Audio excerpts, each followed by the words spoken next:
Assalamualaikum warahmatullahi wabarakatuh. Muldoko nyebatkan eks-kombatan ISIS asal Indonesia stateless. Pihak Istana Kepresidenan Republik Indonesia nyebatkan yen 688 eks-ISIS parantos janten stateless atanapi kalengitan hak kawarganagaraan sanaos henteu ngalangkungan prosedur hukum anu berlaku pikeun nyabut status kawarganagaraanana. Ieu warta selengkapna. Kepala Staf Kepresidenan RI Muldoko nyebatkan yen 688 eks-anggota kumpulan terorisme ISIS asal Indonesia dianggap henteu ngagaduhan kawarganagaraan Indonesia.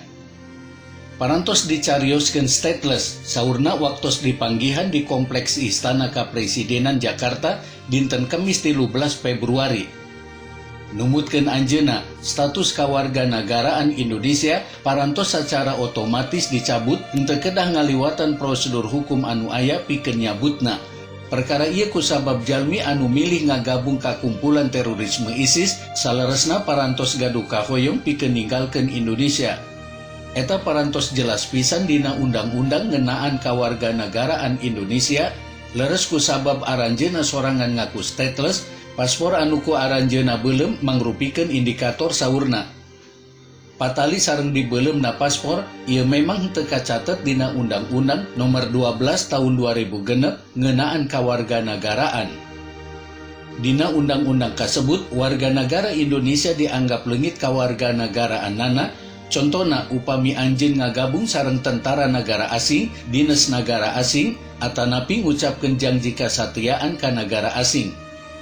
Di sisi anu sanes, Muldoko nyatakeun yen upami aya WNI eks-ISIS kasebat aya anu lebet atanapi nyalusup ka Indonesia, aranjeunna bakal diadili secara hukum. Sabab dumasar kana hukum anu aya, hal kasebut dimungkinkeun pikeun dilakukeun.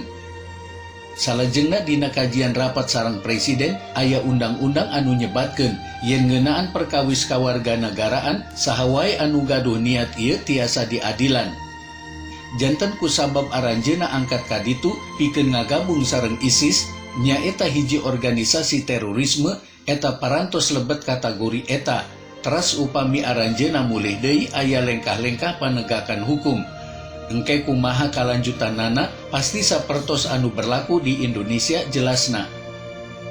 Henteu sapertos Muldoko, Menteri Koordinator Politik Hukum sareng Keamanan Mahfud MD nyebatkeun yen pamarentah henteu ngaleungitkeun kawarganagaraan 688 eks-ISIS. Pamarentah saur Mahfud mung henteu bade mulangkeun aranjeunna ka tanah air kusabab sadayana parantos ngagabung ka ISIS.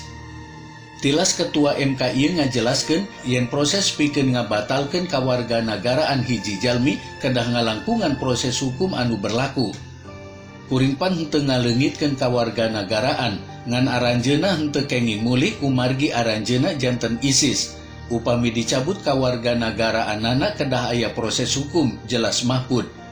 Sementawis eta ahli hukum internasional Universitas Indonesia Hikmahanto Juwana nyebatkeun yen eks-ISIS asal Indonesia parantos secara otomatis leungit status kawarganagaraan Indonesia akibat tina lampahna.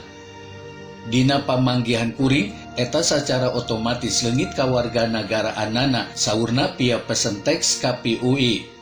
Mung ieu bae warta ti Sunda News, mugia anjeun ngawidian nyaksikeun teras warta-warta ti sim kuring salajengna. Wassalamualaikum warahmatullahi wabarakatuh.